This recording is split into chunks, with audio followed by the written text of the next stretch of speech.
We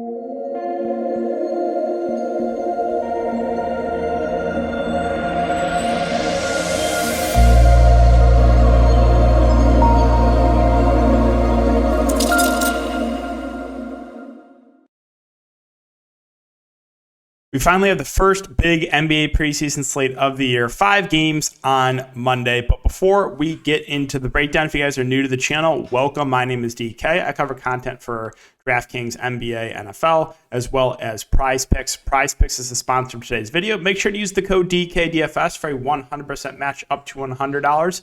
They do have props for NBA preseason. We already posted a couple on Patreon. They also have a lot of different sports you can mix and match as well. So again, make sure to use that code DKDFS for a 100% match up to $100 if you're a new user.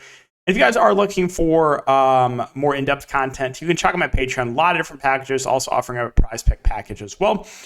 Recapping NBA preseason so far. So it's been a really good start. 4 for 5 overall. Went 2 for 3 today. A little bit tilted about Jalen Green not being able to hit the broadside of a barn. He missed a dunk. He I think 1 for 3 from the free throw line. Really? But yeah, Jared Butler under. I'm not sure why he was set for 11.5 points. And then Scotty Barnes under, we had to sweat a bit because Nick Nurse trolled, at least for Barnes, and played him into the second half. So that one shouldn't have been close, but it was. But yeah, so 4 for 5 overall on Prize Picks so far. And then looking at some of the big wins from today, we had 400 into about $5,000. First place in the FanDuel Showdown was that I can't read that, $600, $700. And then the big tournament, everyone in the top 5 in the Discord. So it was once again another phenomenal night for us. Good night on Prize Picks as well as DFS. When you have the top 5 in the big tournament all being in the Discord, can't complain. And then going over my lineup. So I still had a solid day, but Kelly Olynyk shooting 0 of 63 from the field did hurt a bit. But yeah, this was my lineup. So what I was talking about on Patreon, I wanted to go overweight to the Rockets. And yeah, they smashed. Just go to 134 points. Starters did well, besides really Jalen Green, who again struggled from the field. But KPJ was solid. Jabari Smith was really good. Sengun got banged up, lost some minutes there. Looks like he'll be okay, though, thankfully. Again, Olynyk, don't get me started on that. I really like Boucher. Just because we got news that the second unit was, or the middle, what was the quote exactly? I forget. It was the middle of the roster was going to get the most run. So I really like guys like Boucher and Achua. They both did very well. Vassell was fine. Trey Jones, a bit disappointing. But yeah, that was my lineup. That was the recap there. And let's talk about these 5 preseason games. So we'll start off with Philadelphia. And don't get me started on Doc Rivers. Oh man, I really can't stand him. He's lied so many times in the preseason, so I always take what he says with a grain of salt. But he did say that at least 3 starters will sit. It sounds like most of the veterans won't be playing here for Philadelphia. So that's basically what I got from that quote. We'll wait for confirmation on that. A lot of these teams are going to get confirmation, probably 30 minutes or so before the game starts. Sometimes even less. We were sweating the Jazz. I don't think we got the Jazz starting lineups until 5 minutes before lock, and we had no idea who was playing what. So that was a bit of a sweat. But normally we get about 30 minutes before lock. So yeah, for Philadelphia, I don't think we see Embiid. I don't think we see Harden. I don't think we see Harris. I do think one of the starters that could play is Tyrese Maxey. If he does, and he's going to play 20 plus minutes, he's definitely someone we consider in the mid range. If he sits, then there's going to be some, guys on the bench or, that would be starting that would look pretty good here. So, if Embiid, Harden, Harris, Maxey, and Tucker all sit, then, I think the offense would probably run through, DeAnthony Melton and Montrezl Harrell. Both really good point per minute guys. We saw what Melton could do in limited run for the Grizzlies last year. The Montrezl Harrell, he's awful defensively, but who cares, right? He's good on the glass. He's good as far as point per minute goes. So I think those two look pretty good. I think a guy like Shake Milton can get some solid run. He intrigues me. Korkmaz is a shooter. If a lot of the main guys rest, I expect him to probably start. Paul Reed, another guy I like quite a bit. He's the flat min price. He's been playing some 4 and 5, and he's a guy that, great shot blocker, great a guy that can stuff the stat sheet. So I think he looks pretty good there too. So that's going to be Philadelphia. Again, we'll keep an eye on news. As far as Brooklyn goes, we're going to see Ben Simmons play basketball tomorrow for the first time in years. Kyrie, Durant, and Ben Simmons will all play in the opener. Seth Curry and TJ Warren are out. So minutes-wise, we don't know what exactly the minutes are going to be for the Brooklyn Nets. In the first preseason game last year, they basically only played kind of the backups. We didn't see any of the main guys, but all 3 of Durant, Irving, and Ben Simmons will play.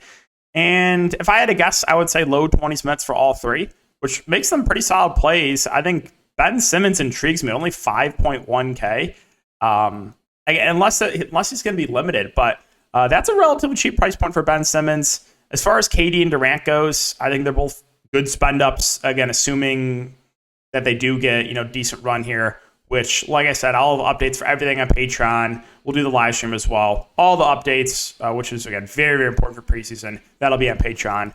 But, yeah, the big 3 for Brooklyn, I think, are all in play. And with those 3 playing, it's really going to hurt the rest of this team. I think Nick Claxton most likely starts the 5. He's a fair value. Day'Ron Sharpe probably gets some backup 5 run. He intrigues me just because of how productive he is when he's on the court. So I like both of the Brooklyn centers for value in Claxton and Day'Ron Sharpe. I also have some interest in Cam Thomas. This guy's just a bucket. You saw what he could do in the summer league. Even with these starters playing, I still expect Cam Thomas to get some solid run off the bench. So I like him as a bench piece. That's probably it. Don't really know if I'm going to consider anyone else here for Brooklyn. All right, Orlando and Memphis. So for the Magic, we have no Fultz, no Gary Harris. I was looking for new. I don't see any news on Jalen Suggs being questionable, so I don't know why Draftkings is a Q tag there for him. Taking a look at the Magic in the first preseason game last year, you did see starters play low 20s minutes, which is usually kind of a fair guess for teams, unless you hear otherwise, is shift in the first quarter, shift in the second quarter, 1 shift in the third, and then don't come back. So, basically all the main rotation guys saw low 20s minutes for the Magic in the first preseason game last year. So that's what I'm expecting here. I'm looking at players and their price points. I think a guy that does stand out is going to be rookie Paolo Banchero, only 5.3K. I think he's going to be one of the best players on the team. I think he's going to lead the team in usage. I think he looks like a really, really good value there at that price point. Franz Wagner's fine, but I'd rather go to Banchero. Carter Jr. most likely will start at the 5. If he does, that's going to boost his fantasy appeal. Let's see. What else? The bench unit, I'm not exactly sure what Orlando's going to do kind of behind the starters. So there is some risk targeting some of these guys. Who exactly is going to play. I think... where is he? I think Mo Bamba will probably play the backup 5. I don't think he'll start. I think the starting lineup will be Carter, Banchero, Franz, Cole Anthony, and Suggs. I think that's going to be the starting lineup. Bench guys, there's nothing that really stands out. I don't think Caleb Houston's good. Again, I'm a Michigan fan. I don't think he was a good draft pick. Bull and Mo Wagner are good point per minute guys, but I don't know exactly how much minutes they're going to play. So a little bit interested in those two, but that's probably it. Moving on to Memphis. So Memphis basically rested all of their main guys last game. I would be absolutely shocked if they do that again. So I'm expecting all the main guys to play here for Memphis. And looking at their second preseason game last year, you saw starters play, low 20s minutes. So I think we do see all the main guys. And if that is the case, I think, a guy like John Morant at the top looks really, really good. Desmond Bane would be a solid option in the mid-range. The front court and Adams and Clark are both fine plays. Bench guys, I'm probably not going to get to a ton here unless, obviously, they do the same thing and rest everyone again. But I would be pretty surprised if they do. If they do that, then, we can look to guys like Kennedy Chandler, who started the point. Anshar, David Roddy had a really solid game. We talked about Kenny Lofton, who did very well, Santi Aldama. So there would be a lot of value for Memphis, but I don't think I'm pretty sure that they're going to play the main guys. All right, Oklahoma City and Denver. So we're not going to see Shai Gilgeous-Alexander. Team would love for him to be ready for the start. Yeah, so I don't know if he's going to be ready for the start of the season, but we definitely won't see him in this preseason game. Taking a look at the Thunder and their minutes in the first preseason game last year, they pretty much spread it out besides playing Josh Giddey a lot. He played rookie Josh Giddey 29 minutes last year. Some of the vets, kind of in the teens in minutes. So not great minutes-wise. Again, they kind of really spread it out. I'm a little bit concerned about this Thunder team. I think Giddey would be the guy at the top in consideration for me, but if he does get, his minutes capped at 15 to 16, that's not great. That's not ideal. And, Oklahoma City, they have a lot of young guys. They're probably going to want to spread out these minutes. I still don't even know exactly what they're going to do with the starting lineup, to be honest. I really don't. Probably Giddey, Dort, Baisley, Trey Mann and JRE. But yeah, I would say Oklahoma City, definitely not a team I love at the moment. I also don't know who they're going to start. So not a ton of interest for me for the Thunder. Again, if they do start guys like Trey Mann and JRE, they're obviously in play at 4.4 and 4.4K respectively. I'm just a bit worried about the Thunder and their minutes. Moving on to Denver. So pretty big news here. I didn't want to go to there. Where is the Nuggets? So projected starters for the first preseason game: Jamal Murray, KCP, MPJ, Gordon, and Jokic. So looks like the main five are going to play here for Denver. Looking at the minutes last year, we saw the guys that did play starters play low 20s minutes. If that is the case, Jokic stands out as a really good. If you're going to get 20 to 22 minutes of Jokic against JRE and Jalen Williams, Pokashevsky, they don't have a good front court, the Thunder. So, Jokic should be able to feast if he plays about 20 minutes. Love him. Again, we'll keep an eye on news, though. MPJ, Jamal Murray, they're obviously both coming back from injuries, so could see their minutes being a little bit more capped. So a little bit worried there. I'll mention Bones Highland off the bench. He's going to be a high-usage player for this team when he's on the court. A guy that is not afraid to shoot the ball. So I like Bones for value there at 4.7. Rookies, Christian Braun, I think, is viable at 4.6. Watson should get some run at 4.3.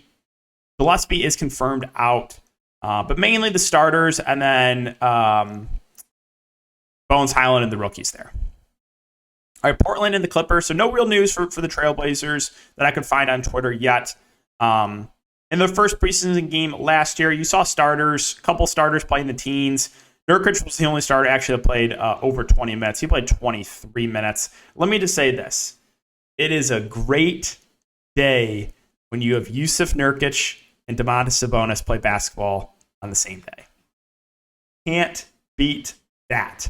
For Portland, I expect the starting lineup to be Lillard and Simons in the front court, probably Hart at the 3, Grant at the 4, Nurk at the 5. So we'll monitor news, but I think Lillard and Nurkic, obviously the main guys we want to look to. Both will be high-usage players. But like those two at the top.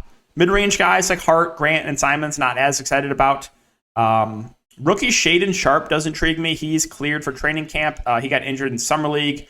We'll see if he is good to go for this game and if there's no limitations. If that's the case, I definitely have some interest in him for value. Expect him to get a decent amount of run.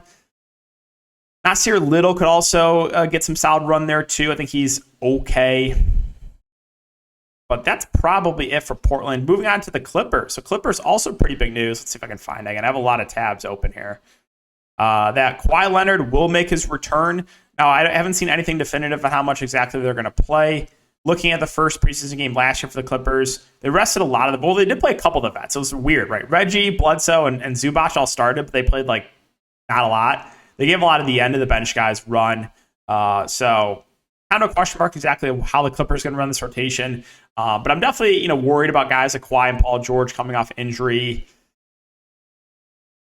I think there's other stars I feel a bit better about. And then the rest of the Clippers is really hard because this is a very very balanced team. They're deep too.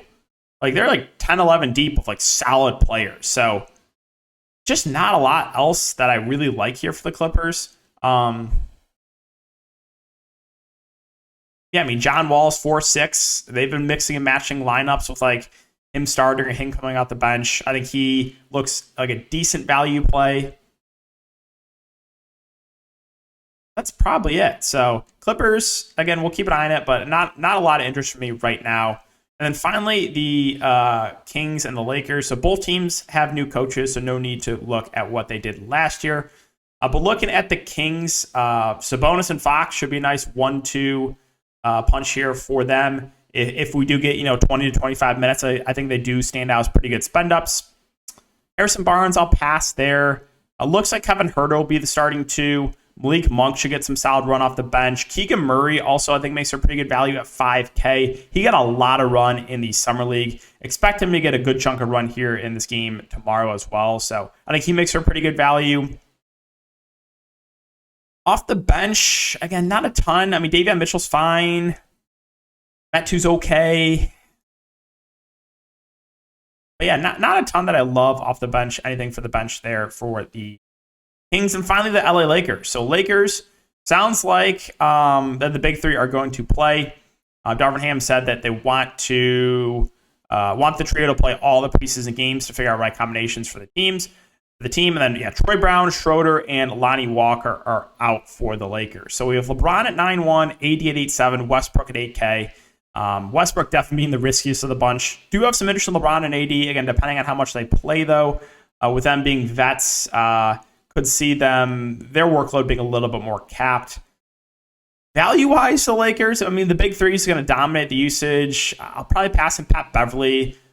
Damian Jones might be the starting center here for the Lakers. I mean, him, like Thomas Bryant, will kind of probably split that run. They're both okay values. Not a lot of like high usage players that I'm interested. Like, there's not a lot of guys that look great off the bench. You have a little bit interesting Kendrick Nunn. He's the flat min price. Whether he starts or comes off the bench, like he's someone that I think I would be willing to take a shot on. A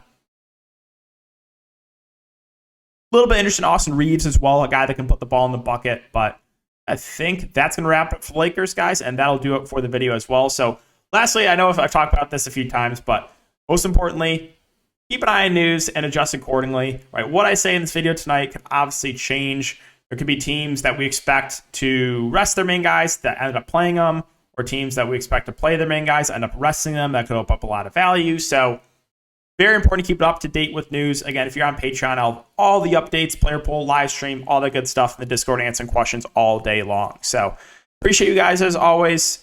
Good luck on this 5-game slate, and I'll see you all in the next video.